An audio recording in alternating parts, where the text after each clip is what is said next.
Yeah, hi, I'm Paul Archer, that's paularcher.com. Got a little sales tip for you today, which is quite interesting really. And it boils down to the question about these things here. Why do we have eyebrows?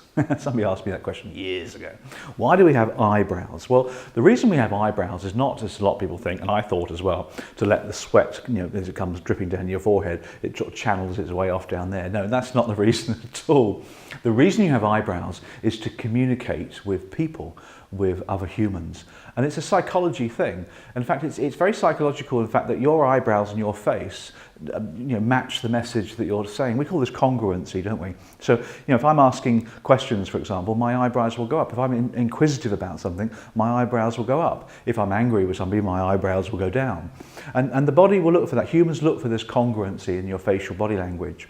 So that's all well and good, isn't it? And of course, if you to ask a question, your eyebrows go up, don't they? Now, the same thing with your voice. And this is the tip I'm using for you on the telephone, particularly if you do a lot of telephone selling, or even if you're just doing face-to-face selling as well. Because your voice is expected to do something when a question is asked. And the rule is that when your voice goes up slightly at the end of a question, the psychology is that you kind of like that, it matches, it's congruent. But if the voice goes down or is monotone during the question itself, then psychologically the human doesn't accept that as a question and thinks it's more of a command. So if I ask you a question in two ways, tell me which one you prefer. Well, don't tell me, tell yourself really on the video. Let's say it's a question about the car. I'm interested to know what car do you drive is the question I'm going to ask. So I'm interested to know what car do you drive? Or I'm interested to know what car do you drive? Slight difference there, isn't it? Do it again. The one going up first, I'm interested to know what car do you drive? Now that's a tone upwards slightly, and that tells me that that's a really good question to ask because it's accepted, it's congruent. But I'm interested to know what car do you drive is a command tone, isn't it?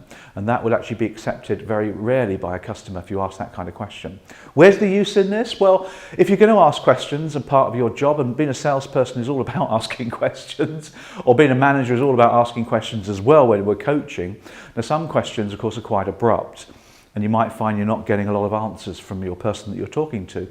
So try the tone as well. Tone up slightly, not too high like that, but slightly upwards, and it will certainly make that question much more palatable and sugar-coated, as we call it. So there's the tip for you. And that's the reason why we have eyebrows, because they go up when you ask a question, and they do all sorts of wobbly things when you have control over them. Hey, hope you found that useful. Paul Archer, paularcher.com.